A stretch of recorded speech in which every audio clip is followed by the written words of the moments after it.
ప్రతిపక్ష పార్టీలు ఎవరొచ్చి దీనికి మద్దతు ఇచ్చినా ఖచ్చితంగా వైఎస్ఆర్ కాంగ్రెస్ పార్టీ వారికి ఈ కాన్సెప్ట్కి వాళ్ళు వచ్చి ముందుకొచ్చి ఈ యొక్క ఉద్యమాలు చేస్తున్నందుకు, ఈ యొక్క ప్రొటెస్ట్ చేస్తున్నందుకు మేము మద్దతుగా నిలబడతాము. ఇది ఒక కంటిన్యూడ్ ప్రొటెస్ట్ అనేది నడుస్తూనే ఉంటుంది. ఈ ప్రొటెస్ట్కి పూర్తి ఎత్తున కూడా వైఎస్ఆర్ కాంగ్రెస్ పార్టీ నిలబడుతుంది.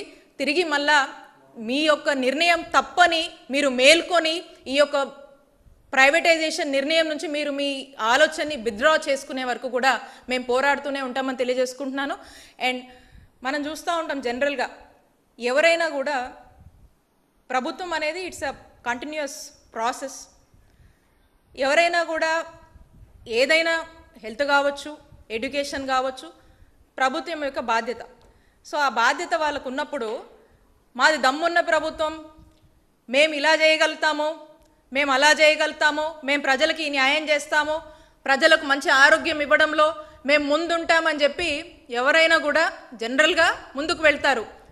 కానీ ఈ కూటమి ప్రభుత్వాన్ని చూస్తూ ఉన్నాం, ఎక్కడా ఉండదు. మన ఆంధ్రప్రదేశ్ రాష్ట్రంలోనే చూస్తాం ఈ కూటమి ప్రభుత్వాన్ని చంద్రబాబు నాయుడు గారి నాయకత్వంలో. ఖచ్చితంగా ఈ మెడికల్ కాలేజ్ ప్రైవేటైజేషన్ అనే ఆలోచనలోనే ఈ మెడికల్ కాలేజ్ని, గవర్నమెంట్ మెడికల్ కాలేజ్ని వాళ్ళు కట్టలేరు, వాళ్ళు ఈ ప్రభుత్వ రంగంలో కొనసాగించలేరు, నిజంగా వాళ్ళకు ధైర్యం లేదు అనేది అర్థమవుతా ఉంది. ఆరోగ్య రంగంలో వాళ్ళు ప్రజలకు, ఈ కూటమి ప్రభుత్వం ప్రజలకు మేలు చేయలేదు అనేది స్పష్టమవుతా ఉంది. ఆరోగ్య రంగం మీద ఏమాత్రం కూడా ఆసక్తి లేదు, ఇంత కూడా చిత్తశుద్ధి లేదని చెప్పి వాళ్ళు చేస్తున్నటువంటి ఈ ప్రైవేటైజేషన్ నిర్ణయాల వల్లే మనకు స్పష్టమవుతా ఉంది. కాబట్టి ఖచ్చితంగా కూటమి ప్రభుత్వం హెల్త్ విషయంలో, హెల్త్ సంబంధించినటువంటి అన్ని విధాలుగా ఆరోగ్య రంగంలో అందించాల్సినటువంటి సేవల విషయంలో, డాక్టర్ విద్య చదివే విద్యార్థుల విషయంలో కావచ్చు, ప్రజల విషయంలో కావచ్చు, పూర్తిగా ఫెయిల్ అయినటువంటి పరిస్థితి, డిఫెన్స్లో పడ్డటువంటి పరిస్థితి, తప్పు చేస్తున్నారు అని ఆ అభద్రతలోనే మరి వైఎస్ఆర్ కాంగ్రెస్ పార్టీ ఏది చేపట్టినా కూడా ఈరోజు ఆ భయంతోనే మనల్ని అడ్డుకుంటున్నారనేది మనకు స్పష్టమవుతా ఉంది. మేము చెప్తా ఉన్నాం, ఎప్పటికైనా జగన్మోహన్ రెడ్డి గారి టెన్యూర్ 5 years జగనన్న పాలన, ఇట్స్ అ వండర్. ఎప్పుడు కూడా మేము ప్రౌడ్గా చెప్తాము.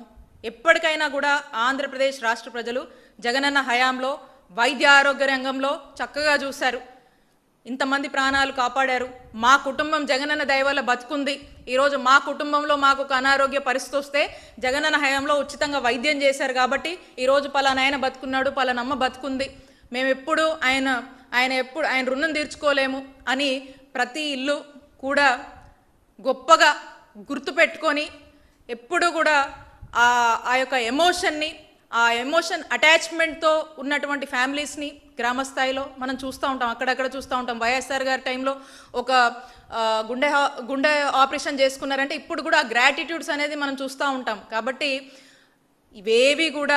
ఇవేవి ఈ యొక్క మంచి పనులు కానీ ఇలా ప్రజలకు మేలు చేయాలనే ఆలోచన కూటమి ప్రభుత్వానికి కానీ చంద్రబాబు నాయుడు గారు కానీ అస్సలు లేవు.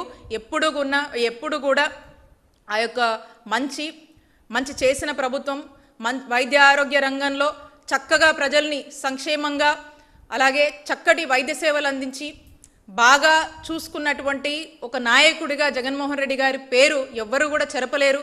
మీరు మెడికల్ కాలేజ్ ప్రైవేటైజేషన్ చేస్తే జగన్మోహన్ రెడ్డి గారిది మర్చిపోతారులే జనం అనుకుంటే అది మీ పొరపాటే అవుతుంది. People never forget the good deeds of our leader Jaganmohan Reddy గారు. And we continue to protest on this government medical college privatisation అని మరొకసారి తెలియజేసుకుంటూ ఈ యాజిటేషన్స్ ఇంకా ముందు కూడా ఇంకా ఉధృతిగా మేము ముందుకు వెళ్తాము. అందరితో కలిసి పనిచేస్తాము. పెద్ద ఎత్తున ఈ గవర్నమెంట్కి బుద్ధి చెప్పే వరకు కూడా, కూటమి ప్రభుత్వానికి బుద్ధి వచ్చే వరకు కూడా మేము పోరాడుతూనే ఉంటాం. We continue to do this agitations and protest అని తెలియజేసుకుంటూ మీరు తీసుకున్నటువంటి నిర్ణయాల్ని విత్డ్రా చేసుకొని ఈ జీవోని రద్దు చేసి ప్రజల శ్రేయస్సు కోసం ఆలోచించే వరకు కూడా, మీరు మేల్కొనే వరకు కూడా మేము పోరాడుతూనే ఉంటామని తెలియజేసుకుంటున్నాను.